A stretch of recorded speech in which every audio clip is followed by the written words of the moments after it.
రాజధాని ప్రాంతంలోని గ్రామాల్లో ట్రంక్ రోడ్ల నిర్మాణం, ఎల్పీఎస్ లేఅవుట్లో మౌలిక సదుపాయాలు, వరద నివారణ పనులు చేపట్టడానికి అవసరమైన చోట భూసేకరణ చేయబోతున్నారట. భూ సమీకరణ కాదు, సేకరణ. అంటే 3 టైమ్స్ డబ్బులు వేయడం.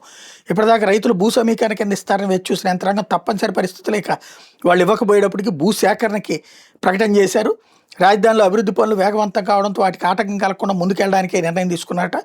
ఉండవల్లి పంపింగ్ స్టేషన్ 6.87 ఎకరాలు, ట్రంక్ ఇన్ఫ్రా 216 ఎకరాలు, వరద నివారణ కాలువకు సంబంధించి 77.38 ఎకరాలు, ఎల్పిఎస్ ఇన్ఫ్రా 419.7 ఎకరాలు, మొత్తం 720.28 ఎకరాలకి సంబంధించి భూ సేకరణ చేస్తారట. 23 గ్రామాల పరిధిలోని 720.28 ఎకరాలకు జిల్లా యంత్రాంగం ప్రాథమిక ప్రకటనలు విడుదల చేసింది. నిబంధనల ప్రకారం ఈ నెల 7 నుంచి గ్రామ సభల నిర్వహణ కార్యాచరణ ప్రణాళిక సిద్ధం చేసింది.